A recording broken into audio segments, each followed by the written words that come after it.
Tonight on the 10 o'clock news. It's called Brazilian butt boxing, and your kids are doing it in school. A certain brand of soda has been found to cause cancer. We won't tell you which one until you tune in at 11. Be there. Tonight. And then followed by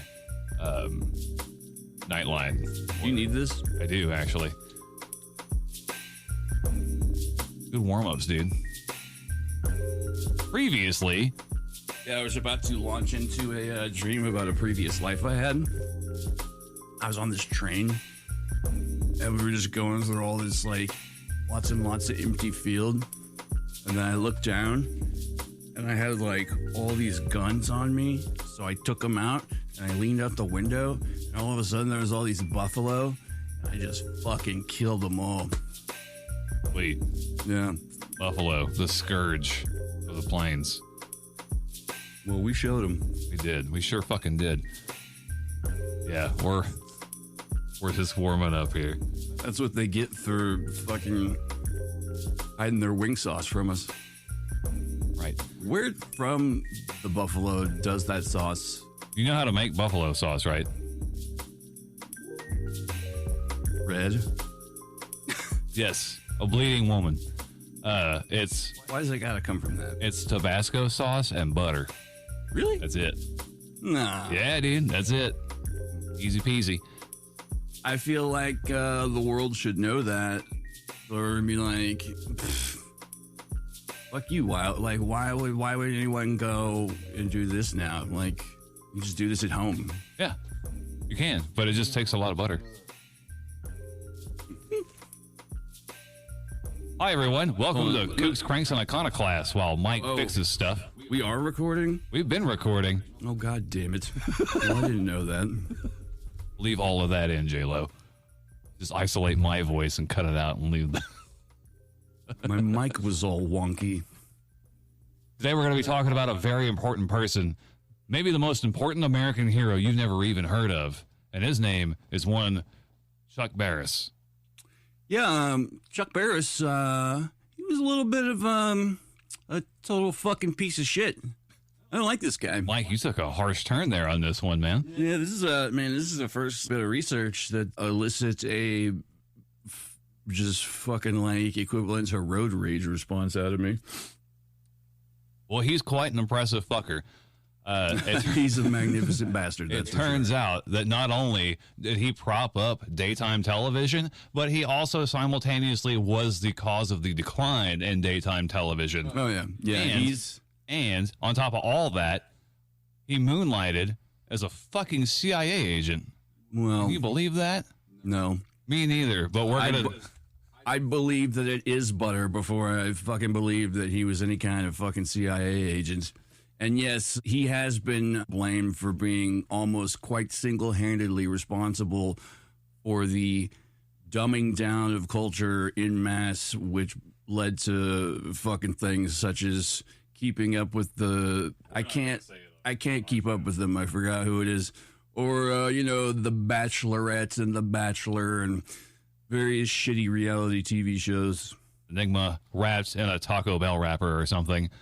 Wrapped in a sweaty white shirt with yellow armpits. Yes. As he dances on stage.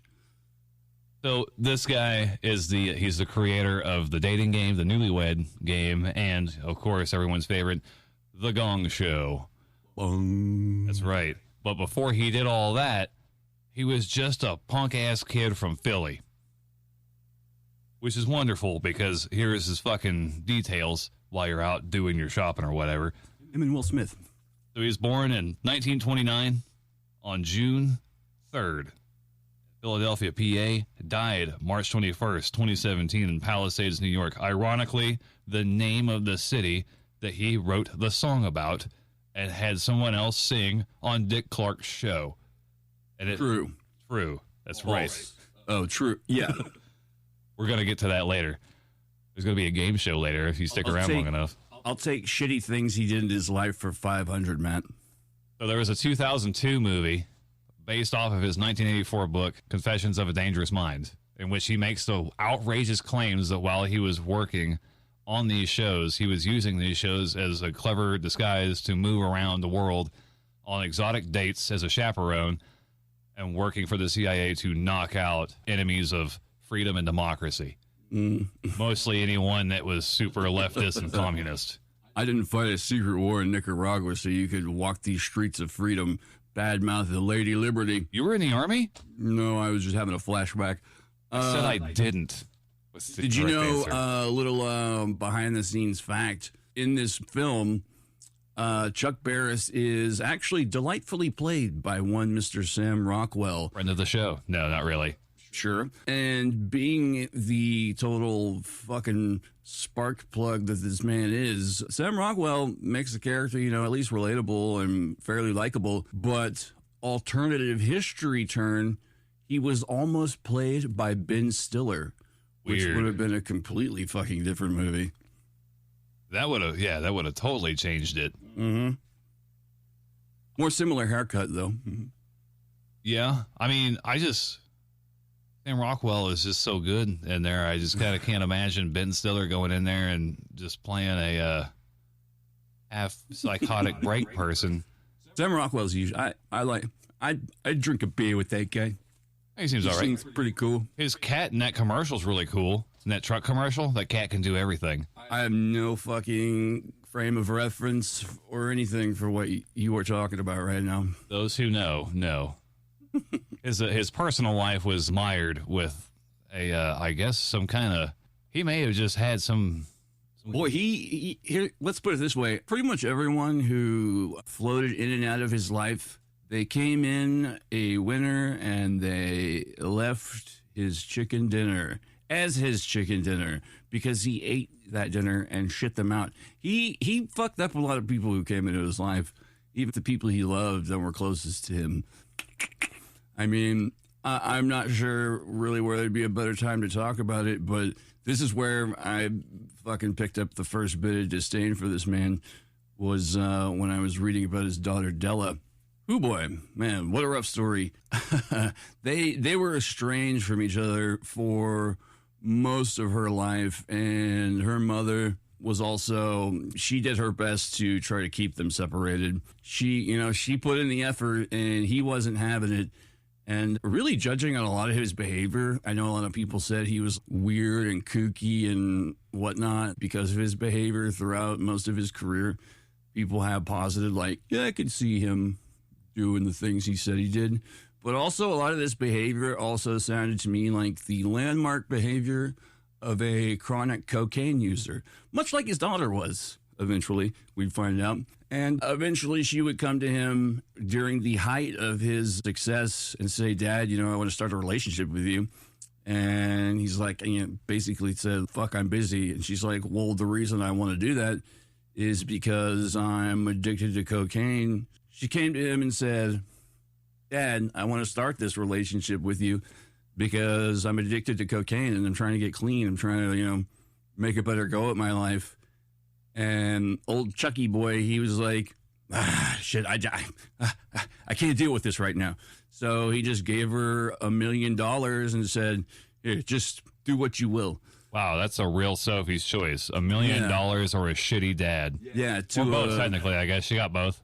To a fucking drug addict, it's like you might as well, Let me get this straight. Instead of saying, we'll send you to rehab, he just gave her the money to, you figure it out from here.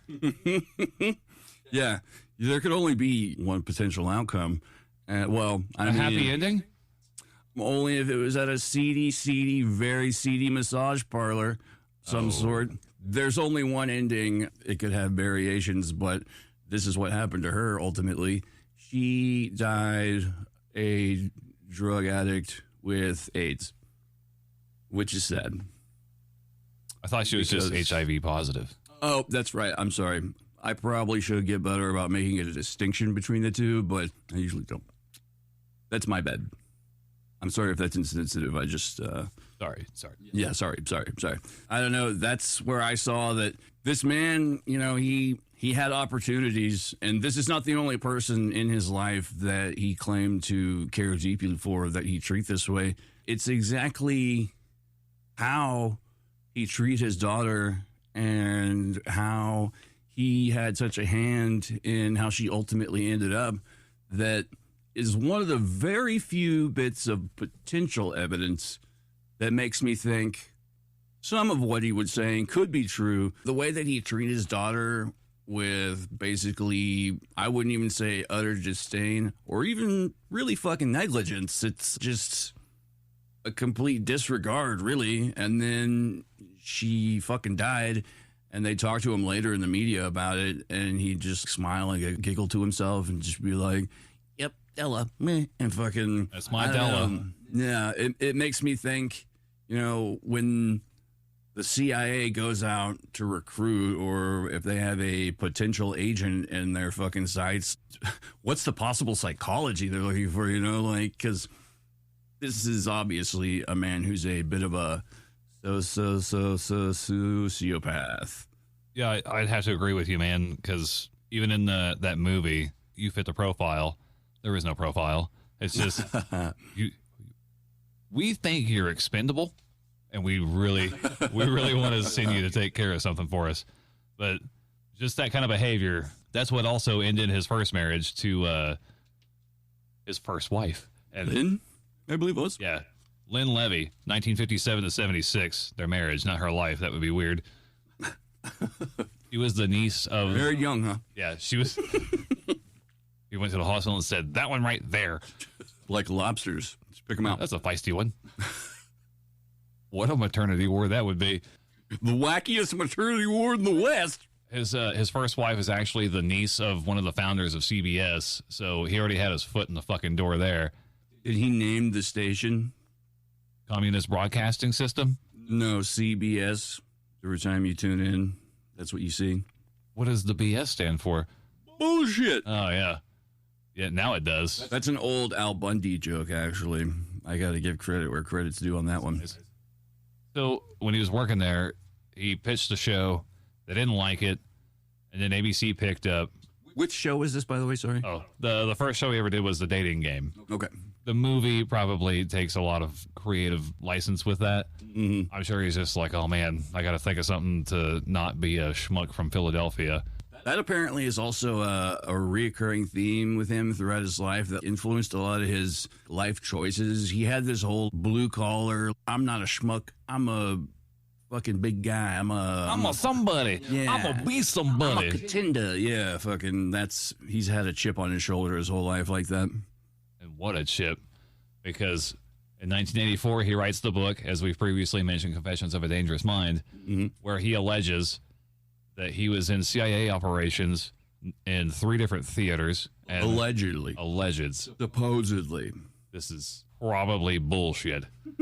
Allegedly, probably. Somewhere around there. Most definitely. He's been in the Middle East. He's been in Southeast Asia and Latin America. And you might be thinking, well, what the fuck were they doing in South America and Latin America? That's Operation Condor. That was the U.S. going out there and putting down left-wing commie bastards trying to take over good, wholesome, hearty dictatorships. And not the highly entertaining Jackie Chan film from the 90s. He did a movie called Operation Condor? Yeah. That's cool. 2 of them, I think. Wow. There were 2. It has nothing to do with the... Well, Operation Condor 2. As well. Armor of the Gods. Yes, it was called Operation Condor 2. As well. Look out for Operation Condor 3 also. So the CIA has said that, no, we would never do that with this guy because he's clearly full of shit. And I'm thinking, okay, if the guy, he says he's been active and with the CIA as a hitman from like the mid to late 60s all the way up into the 80s. And on the assumption that what he says is true, even though playing devil's advocate. Yeah, just playing devil's advocate here, even though in a 1984 interview on NBC's Today Show, he admitted the whole thing was fictional and then backtracked it several years later. He just weaves in and out of this narrative. So in the Middle East, the only thing that I can really think about him being involved in, that you would think he'd be involved in, is the 6-Day War or infiltrating Iran. But he's going to stick out just a little bit being the short little Jewish guy he is from Philadelphia. Were there, when you were looking into this, by the way, were there any fucking photos of him in these places? Even in like just like chilling wearing a Hawaiian shirt or something? It was just text. How convenient. Yeah. Iran-Iraq war in the 70s, maybe. I don't know. He doesn't really like to pin anything down. But the Latin American operations for the CIA lasted only through the 60s, and that would be easy because there's a lot of vacation destinations out there, and it makes sense to weave in and out. But all he had to do was follow the discourse anywhere in the world and be like, oh, look, there's Americans over there trying to help these people. Yeah, but wasn't Iran like a pretty fucking like happening place till the 70s? I remember seeing pictures of... Yeah, till the Shah got cancer. And then the Ayatollah took over, right? Yeah, the Shah came over here for treatment for cancer, and then that's when the student revolution kicked in. Yeah, because I remember seeing like pictures from Iran back then, and like people are like disco dancing and fucking shit like that. Up until the Ayatollah showed up, it was everything not Footloose. And now I got to get rid of my Ayatollah Assahola t-shirt. Southeast Asia, obviously, I'm thinking Vietnam. You know, Laos, Cambodia. Operation Menu is what it was called. I'll have the garlic chicken, B-26. Corpse policy was a side piece in the lunch, I guess. It came with the order. Thanks. They're definitely barbecuing. Operation Menu was meant to be bombing raids and to kill supply routes back into Vietnam. So that way they were cutting off the Viet Cong from getting into South Vietnam, also led by a dictator that we were propping up. Not me and Mike, obviously. Yeah. But, you know, those guys. I haven't propped up a dictator since like fucking 2010. I mean, it's been a while. Yeah, we all saw how that worked out. Yeah. So with all this interesting stuff on him and the stories I'm sure that he would be able to tell us, I think the one thing that makes it all worthwhile is there's a game show. All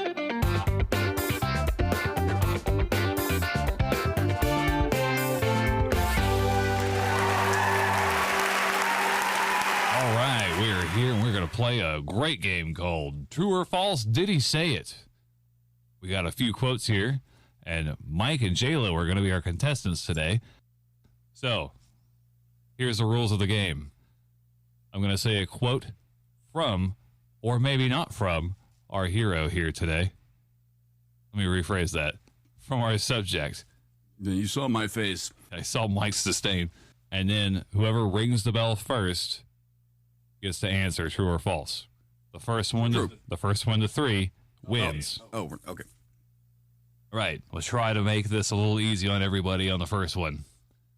Question 1. I think if you're behind the times, you failed. I think the only way to measure success is being right on time with what people want. True or false? True. You are correct, sir. Yeah. Right, next question. When you're young, your potential is infinite. You might do anything, really. You might be Einstein. You might be DiMaggio. Then you get to an age where what you might be gives way to what you have been. You weren't Einstein. You weren't anything. That's a bad moment. Mike. You might be Chuck Barris and you might be true. You are correct, sir. One piece of the pie is delicious. 14 pieces are obviously nauseating. Mike. True, though I don't necessarily agree with the sentiment. You are correct, sir. Next question. 50% of something is better than 100% of nothing. JLo. False. That sounds optimistic and kind of nice. You would be wrong, sir. Ooh. Okay. Next question. The Gong Show was the greatest scam of all time. It was simple, : we wanted to do a talent show, period. There weren't any venues for acts back then, period. We were going to have a show of new, fresh, good acts, but we couldn't find any. They were all lousy, so rather than throw away an idea, I said, let's reverse it. Let's do lousy acts. Now that's a scam. I'm telling you. True? You are correct, sir. Next question. Did he say it, yes or no? I came up with a new game show idea recently. It's called The Old Game. You got 3 old guys with loaded guns on stage. They look back on their lives and see what they were, what they accomplished, how close they came to realizing their dreams. The winner is the one who doesn't blow his brains out. He gets a refrigerator. True. Abso-fucking-lutely. Believe that there's an... Congratulations, Mike. You're the winner. What do I win? You win a refrigerator and a non-bullet infested brain. Yeah, I guess. And maybe a trip to somewhere that's not so great to go on a date. They're going to deliver that shit, right? I don't have to move anything. No, you're going to have to go down to the dump and pick it up. Well, fuck that, man. I'd rather win a fucking frontal lobotomy. Maybe you will. Rather have a bottle in front of me than a frontal lobotomy. You know what I'm saying? The next thing that we wanted to cover, or at least reiterate, this is only internal notes, is the serial killer that showed up on the dating game. Yeah, we can't really...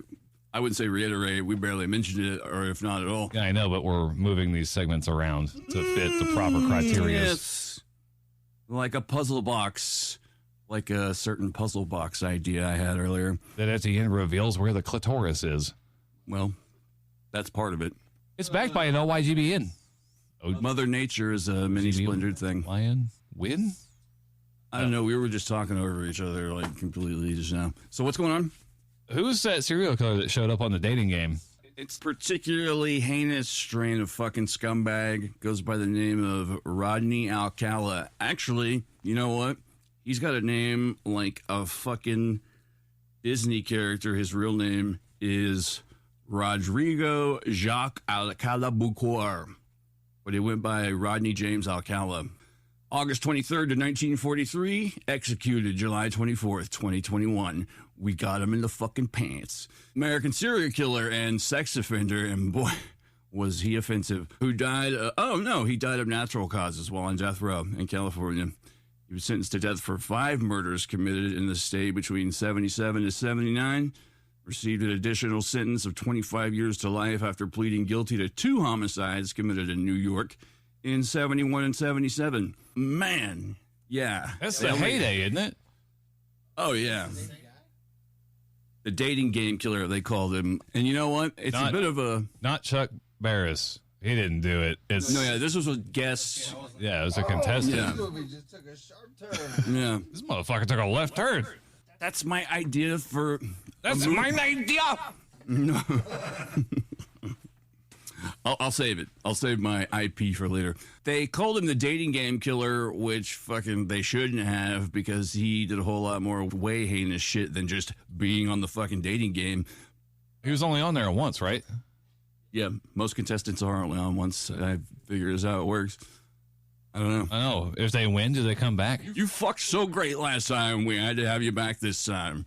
Actually, that's probably how that game from the 90s, I don't know if you remember. Probably how it started and finished. Hosted by Chuck Woolery. Love Connection. I think they used to have people on multiple times. Yeah, no, you could, man, if you go back and watch it now, knowing that he's a serial killer, all the questions that the Bachelorette or whatever you want to call it, that she asked him, his answers are, in retrospect, entirely fucked up and creepy. Like, she says something, she asked him something to the effect of, like, Bachelor number 2. And then, yes. Yeah. Something to the effect of, what do you prefer, the daytime or the nighttime? And he's like, oh, the night. Oh, the night. It's not a goofy. I hope they like our dramatic recreation of this situation. Yeah. We don't have the right to air it on ours. He's not Mr. Whipple from the old I Love Lucy show. Yes. Yes.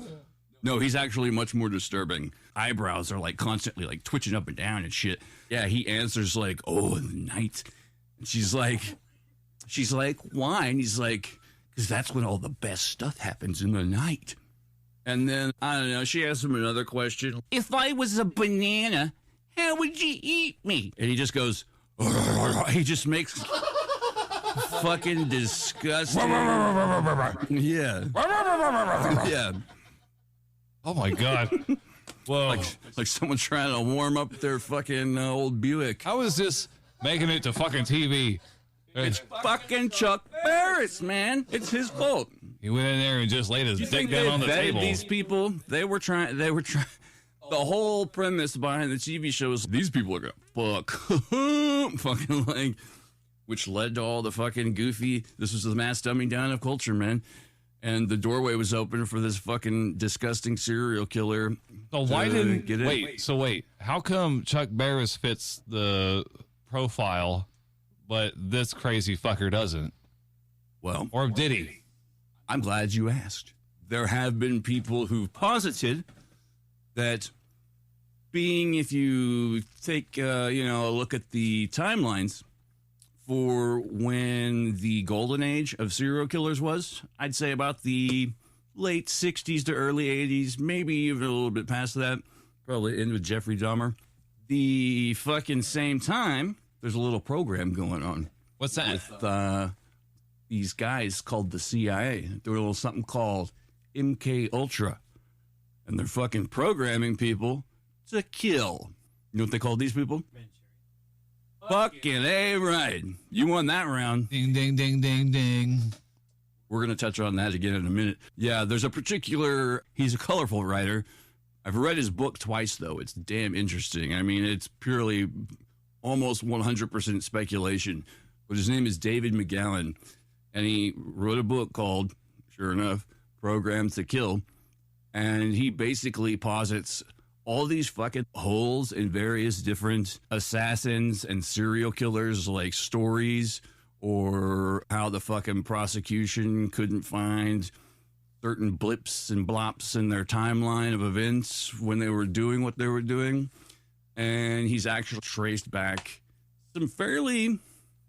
every once in a while, some fairly intriguing connectoids between these fucking serial killers, where they went to college, that just happened to be doing LSD experiments, like on fucking the Unabomber when he was at Harvard, shit like that. So Was that a voluntary? yes, at the colleges, yes, Okay. you'd sign up. Yeah, it's hey, you want to make $5? Okay. Like, normally I have to spend $5 on acid. Back in the glory days, at least. Ultimately, there's no fucking way that as many serial killers as he fucking rails off in that book could have possibly been. Even if MK Ultra was just fucking churning out serial killers, Just spamming the shit out of serial killers. Like if it was the fucking Chucky factory from the fucking movie making nice guy dolls, fucking just nonstop, there still wouldn't have been that many fucking serial killers. Plus, he gets into satanic ritual abuse, the satanic panic type stuff, ritual crime, and fucking like brain programming, stuff like that. Good stuff. It's a good read. I highly recommend it. Sounds like it. Don't believe most of it. MK Ultra was a program that was started largely in part because the U.S. government heard that over across the seas and the Iron Curtain in China, it was in Korea. The communists were at work on a whole new sort of warfare, breaking boundaries, coming up with new inventions and methods in a little something called psychological warfare, and creating a whole new kind of soldier who was willing to obey orders even if you told him to fucking walk into traffic or, I don't know, rip his own dick off. He had to listen. That's the point. He had no will of his own. Now that's a soldier. Mm-hmm. Yeah. No willy of his. It could end up that way, and sometimes often did. What's odd about the Manchurian Candidate specifically is that we all know that, once the communists did something and America heard about it, the CIA instantly was like, oh, shit, we better get on top of this. Can't have a gap. If they're doing it, yeah. Fucking, I heard they've got dancing bears. We're going to get fucking sharks with laser beams, and then we're going to make them fly also. And then they put it in a movie years later because that's what Hollywood and the CIA do. When America got the first gap, Russia said, we can't have a gap. So we got to get a banana republic. Right. I think they got a couple banana republics. Maybe and then I think it's a turnip socialist republic. Oh, over I there. thought they were going to use their banana republics to fight proxy wars. The Manchurian Candidate is of particular interest. The movie also. Yeah, great movie. Yeah. We all make jokes about it. The secret line that activates them, and it's something that no one will ever say out loud. A trigger phrase. Yeah. Yeah. In this age of being triggered, rest hand on face, says script. Man, kids today don't even know what it means to be triggered. Well, maybe they do. I don't know. Maybe that's what all these fucking mass shootings are. This could lead right into exactly what I'm talking about, but probably not. I think that's more social Speculation. media and fucking isolation and mental health issues. Don't you find it ironic that the one place that everyone used to go, even when the internet was a thing, the mall, Oh, yeah. like that was America's town hall, right? And now Amazon killed it. Amazon has changed the culture to where we're more individualistic than a community. Like, you know, Oh, it's beyond that, man. I'm not saying we all have to take a shit together at once in the same room. You're less likely to go out and actually touch and feel the produce, possession, product, or whatever, you know, like, Or even walk in the fucking park. Yeah, dude. or even the people. Yeah. Can't walk No, yeah. Well, J-Lo yeah. made an excellent point. Or even That touch too. the people.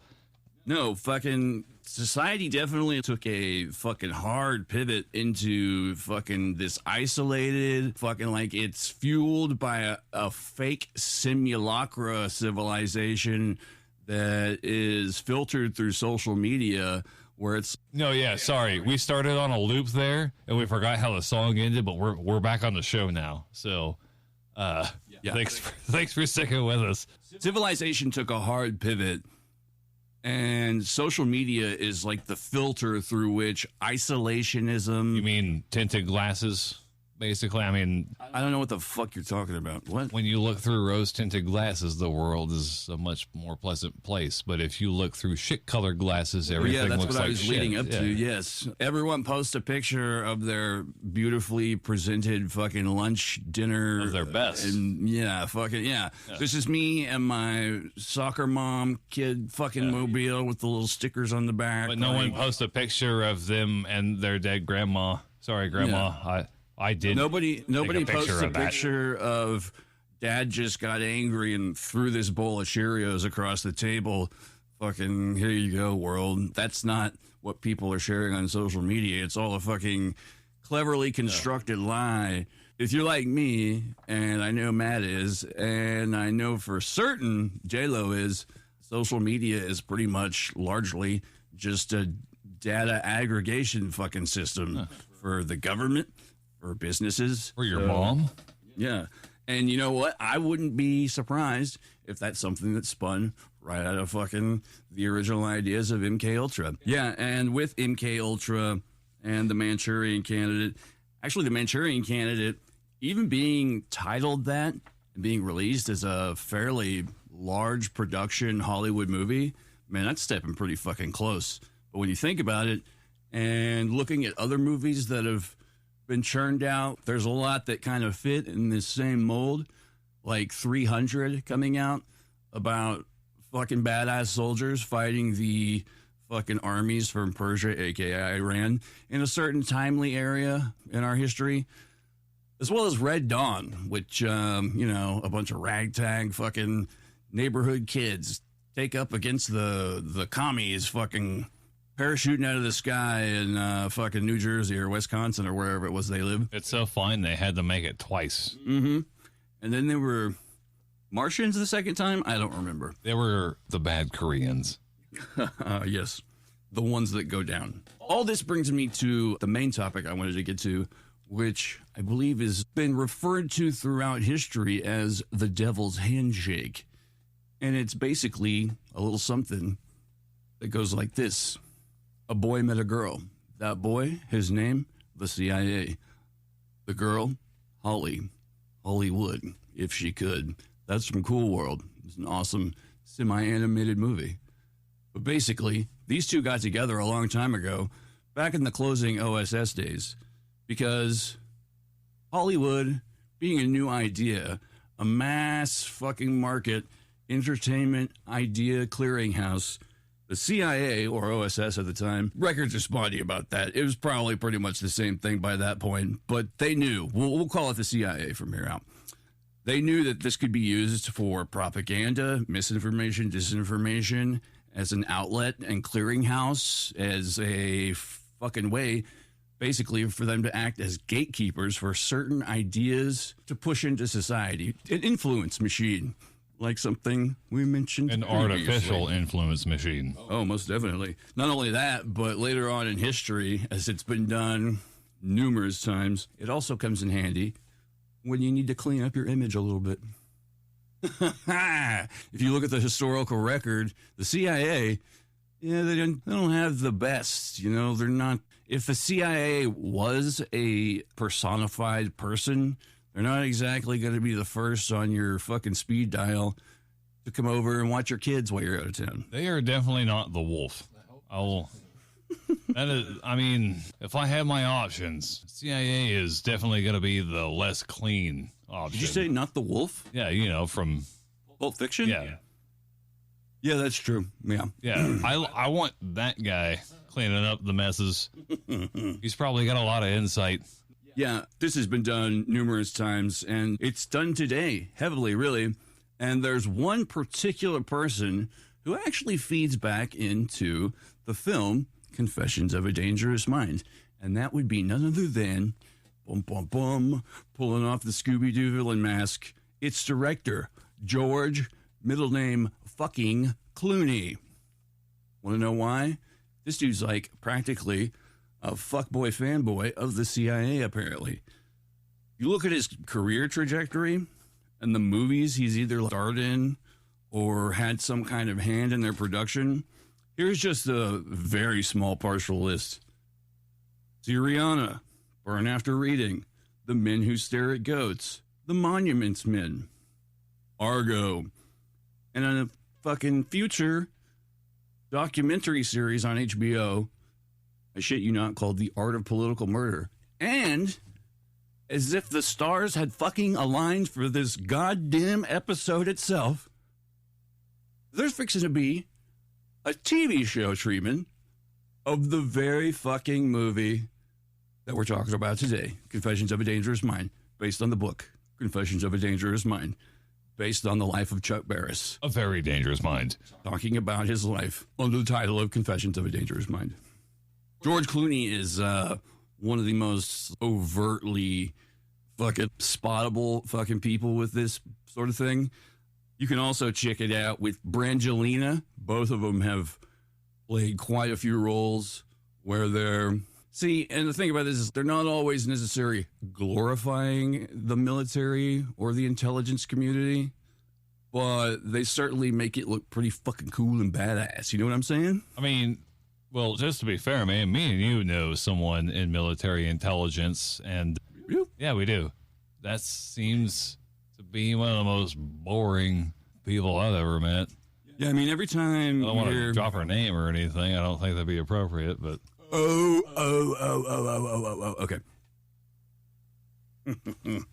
Now I know. And I will report to my fucking masters across the sea. Yeah, actually, you hear a lot of stories from, like, the Cold War days about what actual spies were like. They're all fucking nerdy bureaucrats. They wore actual pocket protectors. I still do. Fuck you. Hey, man, you gotta know where your pens and pencils are. And right. a protractor for a perfect... Yeah. You know, actually, this is something we may also touch on in the future, and I don't mean the future of this episode particularly, but in a whole future episode.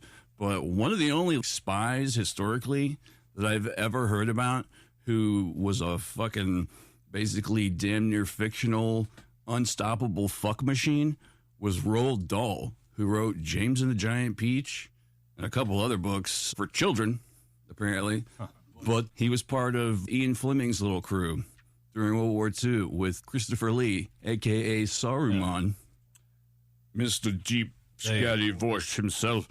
For those unaware of that special group that worked together, they're the ones that gave the disinformation to the Nazis where the invasion was going to happen. They just dropped a corpse on the shores of Spain. Oh, yeah, I've heard that story, yeah. They put a corpse in a fucking torpedo tube launch on a fucking submarine, shot him out to sea into the fucking shoreline. One hell of a last ride. Ian Fleming and crew and company et al. Fucking wrote this man's existence. He was just a dead soldier. They're like, it's gotta be a fresh corpse. But see, I did the wrong way. It's gotta be a fresh corpse, yeah? Because we gotta go, and they dropped it off in Spain. Is that what he sounds like? No. I did a Cockney voice. I got you. Anyways, it's made its way back to the Nazis, and they were thinking that, oh, well, the Allies are going to invade through the Balkans, which never happened. Of course, they went through Normandy because... Did they find the body in the fucking shell? They launched it out the tube. Oh, okay. I thought you said they put it in a fucking empty shell. So they launched him ashore, and he come up, he's a corpse, floats, washed up on shore. The British embassy in Spain was like, oh, hey, we're more than happy to help out with this, and da-da-da. And the first thing they did was that Madrid did at the time under Franco was report it to the Germans. Hey, we got a dead English soldier, and there seems to be some paperwork in here. Come check it out. We'll have a few beers. That whole lay back and think of England, that was about gay sex. Really? Yeah, because one of the people working in the embassy for the British had to go out and fucking... Swing on the other side for... He had to take one for the team, definitely. Yeah. He had to take a hit in a very uncomfortable place. It might have been Roald Dahl, because I was going to say that was his whole job, to go out and fuck. Like, he was supposed to fuck, like, informants and agents, etc. Yeah, and so when people say lay back and think of England, they literally mean lay back and get your butt fucked. Well, not necessarily that, too. I remember hearing other World War II stories about, like, living in the bunker and stuff like that, too. So, hey, man, things were tough all over. Oh, yeah. Keep calm and get banged by a fascist in France. Or keep calm and eat spotted dick or whatever the fuck. I don't know. Spotted dick. Yeah. That's one of the many things over there that they say. Herpes-infested penis today. The British have various words that they can just say fucking non sequitur, and it makes me laugh, like spotted dick or aluminium or... If you invent the language, I feel like you can amend it. Yeah. Controversy. Kilometers. Oh, man. Yeah, that was Ian Fleming's little dirty tricks crew. We'll probably cover them in the future. As a matter of fact, fucking Hollywood is possibly so lousy with fucking intelligence agents that our friend Ben Affleck actually was heard to quote this. It's interesting that Hollywood and the clandestine services are both spend most of their time convincing people that something that's not true is in fact true. The thing that makes this such a fucking potential head fuck, really, with Chuck Barris's book, Confessions of a Dangerous Mind, and overall his story, is a tactic, really, of blending truth and fiction. And there are parts we know for certain to be truth. Everything else, all the fucking cool action bits, completely unverifiable. But authors have been doing this for years, and it does help to build a bit of intrigue. This is often referred to as metafiction, experimental narrative structures. Basically, this is what H.P. Lovecraft did to build the Necronomicon mythos. You still got people running around today thinking it's a real book. But, I mean, the more deeper into that rabbit hole you get. That is true, man. I can't tell you how many Wiccans I've run into over the course of my late teens through a lot of Wiccans, do you? All my 20s. Mm-hmm. And born again Christians now? And they're all, no, they're not even born again Christians. It's just like, oh, Necronomicon's got lots of great stuff in it. There's some really great Cobb salad recipes in there. Yeah, I stand cobbed is what you do, JLF. You know, actually, the first time I got a paperback copy of the Necronomicon when I was a little kid, I went to Mom and Dad's room and sat down Indian-legged, like you do when you're a kid. I cracked it open. I think they call it crisscross applesauce now. Okay. I haven't been in a gym or had a reason to... Crisscross applesauce. Yes, for a long time. So I took the Necronomicon paperback into Mom and Dad's room, and I crisscrossed applesauce That just makes me think, took a shit on the carpet. You did. I put on my favorite CD at the time, Wiggity Wiggity Whack, and then took a shit on the carpet. I opened up the paperback of the Necronomicon, and man, it undoubtedly had that weird, freaky, forbidden feeling to it when you're a kid. And when I opened it and started reading, man, I shit you guys not, within the first 5 minutes of what I was reading, I could hear fucking knocks in the walls and shit. But now that I'm a grown man, I realize that the garage is filled with squirrels and cats and rats and all kinds of shit. So, Raccoon. yeah, it's not exactly rocket surgery to figure out what the fuck was happening there. But I mean, and two, also, man, the Necronomicon, fucking Lovecraft in general, that's another fucking fine how do you do of a human being we're going to cover one day. It's actually a pretty intriguing story, the Necronomicon, man. The more you get into it and hear about the sources and shit and what traces back to what. I was going to say, The Reanimator, the movie from the 80s. Jeffrey Combs, awesome actor. Me and my missus watched that. I think she was actually terrified. Really? Yeah. The scenes where the lunatics are running through the hospital. Yeah. Just through the halls. And they're naked and just an animal. All. Barrel. Yeah. Exactly. I think it actually freaked her out. It's like, you know what? Oh, man, I love you so much. I can't believe you're terrified of this. Here, come here. I'm going to help you out. That's one of the, man, and it sucks because Lovecraft's movies, I know we're getting off on a tangent here, but it kind of fits. We'll get, it plugs in. It's a puzzle piece. Lovecraft's works, man, they have a real bad habit of not translating to film very well. And fucking Reanimator, the series, is one of the few that did. Jeffrey Combs, awesome actor. He played an occult intelligence agent, by the way, in a movie called The Frighteners with Michael J. Fox. And speaking of intelligence agents, yeah, the blending of these experimental narrative structures and forms, one could argue that these could be taken and essentially weaponized. I mean, that's essentially what they do with counterintelligence and disinformation propaganda when it's released into the public. Look at a court case. It's a long-time tool. Yeah, look at a court case. The truth is a weapon, right? Yeah. It's not what is factually true so much as It all whose depends truth, on what your definition of is. yeah, whose truth is more truthier, and Whose truth will these 12 people believe? and if that applies to 12 people in a box, why wouldn't it apply to a global mass? The universe at large. Yeah. And the outer forces that fucking dictate these things. Let's use our legitimacy to create a narrative. Yeah. There was a book, came out not too long ago, actually. I haven't read it yet, but man, I'm fucking chomping at the bit to find a copy. It's called Operation Chaos. And it's written by a investigative journalist who had been writing this fucking thing, I believe, since the 70s, I want to say.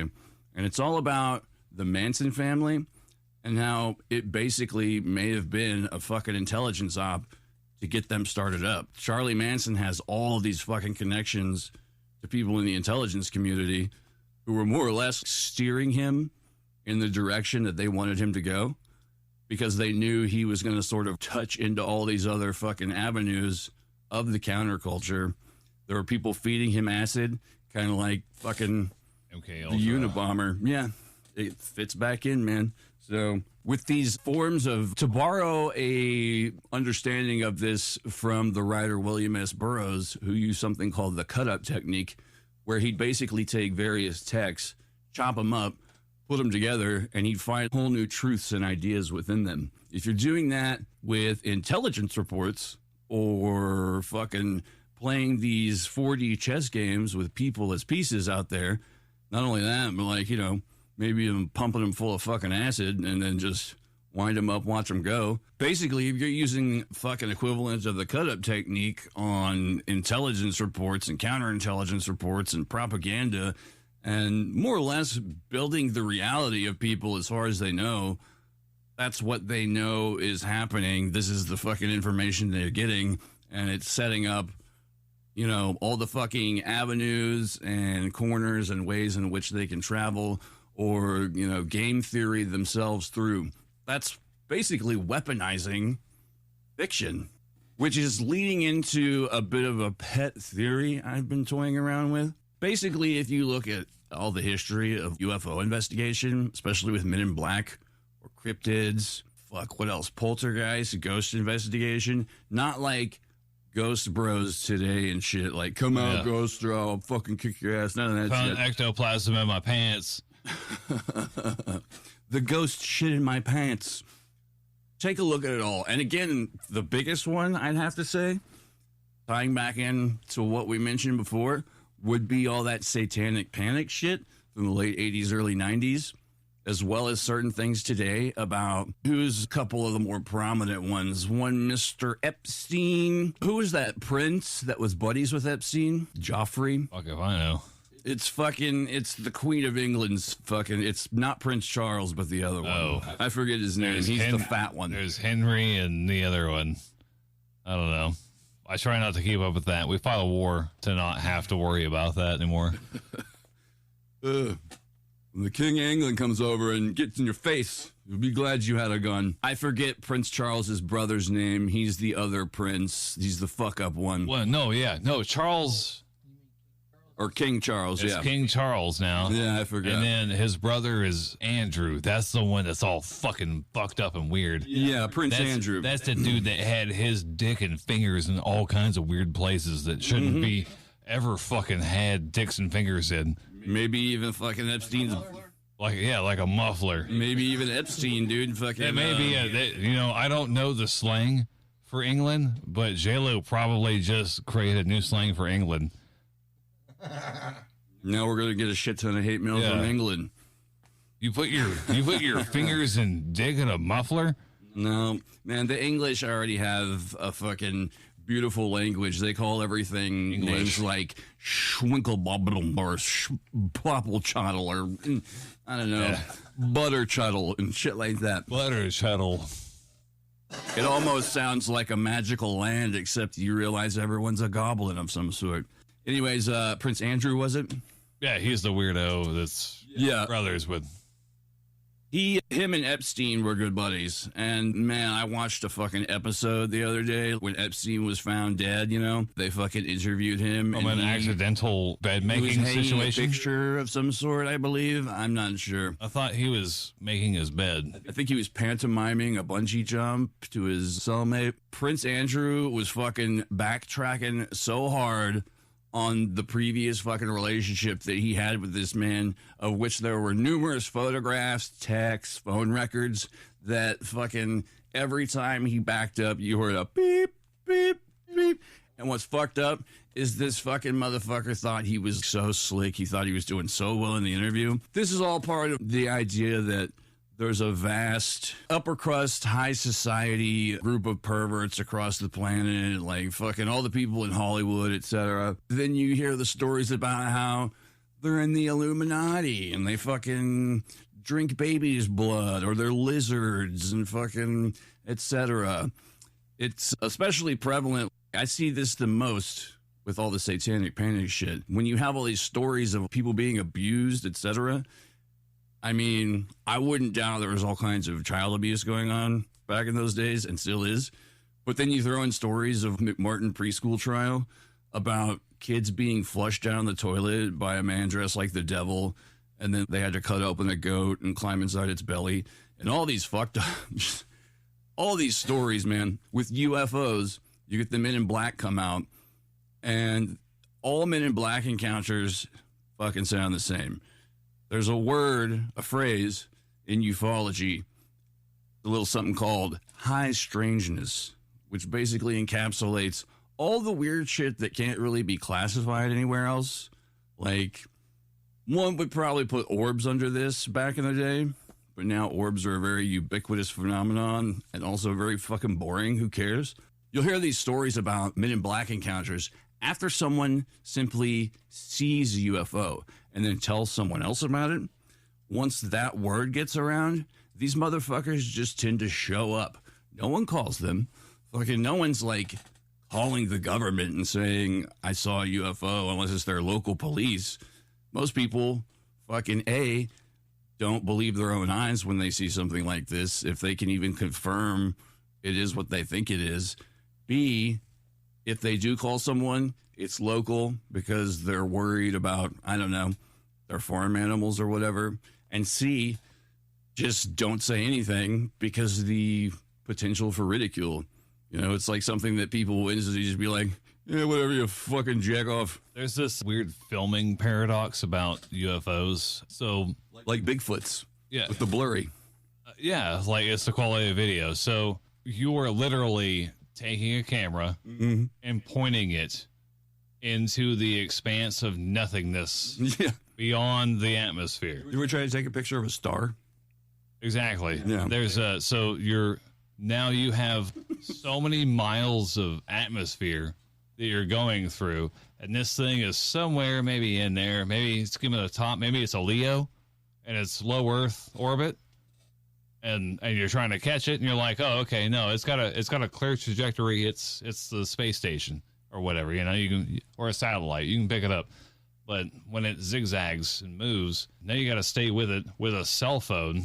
Yeah. And that's, And yourself as a human is already fucking Yeah. naturally jiggy, you're already jiggly. And now especially me. you're trying to put this thing on this phone that's not meant to capture movement so small, you know, so far Yeah. away, you know? And even if you that's even if you have the mindfulness, if you're in the fucking frozen state of, I'm seeing something that fucking definitely does not happen at all very often, you're not probably thinking about, I should get fucking selfies in front of this thing, you know, fucking Yeah. the last thing on your mind. That's the one thing that nobody does with those UFOs. They're not like, hey, look what I'm doing. There's no, Here, hold today's paper while you're doing that. yeah, nobody fucking does that. It's odorless and colorless, and it's called carbon monoxide, and it's bad for you. So please, please, please get carbon monoxide detectors in your house. I digress. What the fuck is clown ops? Why is that up on that board? I'm getting to that. Okay, please get Okay. to that, because Yes. we all are dying to know what the fuck you mean by clown ops. If you listen, I will explain what I mean by clown ops. Okay. Okay, clown ops. If you have a situation such as A, perhaps a UFO abduction, or B, perhaps a Men in Black encounter, or C, say a, I don't know, satanic panic cult situation. Let's use that example. If an official actual crime is committed in this event, but at the same time, you have all these assholes running around wearing devil robes and masks and shit, all the theatricality and extra bullshit. It's basically just to devalue the currency of truth. It's to add an extra layer of bullshit and wackiness so that everything else, by comparison, is rendered fucking absolutely useless, basically. I don't know. I know that sounds kind of dumb. The idea, But yeah, that sounds like that's the point, is to It make is. make everything they say sound as you get it, Matt. You get it. Yeah, there's other examples like, say, have you seen Communion, Matt, with Christopher Walken? no. Okay, he plays Whitley Strieber. He's the fucking writer who gets J-Lo. You seen it? Yeah. Word. Okay, yeah. There's a weird fucking scene in that movie where he's abducted by the aliens and he's on the alien ship, but he's talking to a copy of himself dressed like a fucking party magician. Just weird shit like that. That's weird. Yeah, it's very weird. It's a weird movie. It's also kind of creepy in a way, but I don't know. I saw it when I was young for the first time, so The alien comes. How's it scary? Shit. yeah, and it takes his face off. Yeah. Oh, and it's all weird and gross underneath. Yeah, it was I pretty. feel like I'm missing out here. It's worth it. It's worth a check out. It's fucking walking, just being walking. Yeah, well, I mean, it's Christopher Walken. Yeah. The fucking Dead Zone goes fucking Yeah. hard, bro. That's true. That is Yeah. good. But yeah, stuff like that, like shoving a clown in somewhere. I call it clown ops because it's just to clown on people, basically. And the whole idea, once again, yes, devaluing the currency of truth, like making someone who's been through an actual fucked up situation sound like a fucking lunatic. So you can't, sparse or parse the truth from the fiction, and, it just fucking sends them spiraling out. This happens especially with Men in Black encounters, but it's just because Men in Black encounters are like super fucking weird. Like, I don't know. I'm trying to think of an example here. They always, like there's one where like a pair of them came to a dude's house who was like talking about calling the Air Force, and they asked him for a drink, and they looked under his sink and found a bottle of Clorox bleach and like drank the bleach and then like passed it between themselves. Fuck, I'm saying like a lot. Sorry. That's a weird scenario, man. You would think that bleach wouldn't be something that anyone anywhere would want. Well, they move all like puppety and weird. You should read some of those contacts, man. They're fucking weird shit. But yeah, I don't know. That's the basic rundown of what I mean by clown ops. And I mean, I know it's a silly idea, but it's mine and I fucking named it. So, and yeah, sure, why not? That's a salad, sorry. And if you don't like it, well, just wait till the next episode where you'll get another Where you get bit. clowned on by the operations department. That, or you get a skit or a bit of a dumber or equal value. So yeah, that's all I have to say about that. And Now you know the rest of the story. Now you know the rest of the story. I'm drinking A beer. So this is the end of our Chuck Barris episode. I'm sorry, it's just so. This episode is a clown op. I'm sorry. No, it's good. I like it. This is a fun one. Yeah. Chuck Barris is a real piece of shit, though, I have to say. And, Hold on. Wait. That man is an American hero. Yeah, I guess. Even if we can't prove or disprove any of the shit he said or did do or did not do, he may or may not be one of the greatest or least important people in American history that you may or may not ever know about. Wow, you really left it open-ended there, Matt. Cut that. Wow, you really left it open-ended there, Matt. Well, Good job. how are we supposed to know if he really did or not? You know, Did what? that's right. Exactly.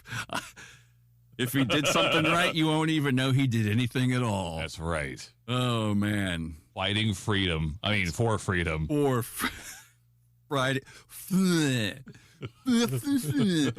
Sorry. Fighting freedom wherever it exists. He's fighting freedom with freedom. The CIA. Fucking Animal House. Animal Farm. Yeah. Watch out. Not all pigs are created equal. And with that, final thought, I guess this concludes our Chuck Barris episode, right? I think so. What do we got? What do we got next episode? I want to say that we're going into. Are we doing the two-parter? Yeah. Oh, you folks are in for a real treat. I know that sounded kind of sarcastic, but I'm serious. It's going to be cool. We got some awesome shit coming. Yeah. So It's definitely fun. Yeah. We swear a lot. yeah, and there's a bit of a learning curve. We're obviously starting out with this, but we got some hot sports opinions that we just had to get out there. And sometimes you just got to pick up a git box, I believe they're called, and just rock the fuck out.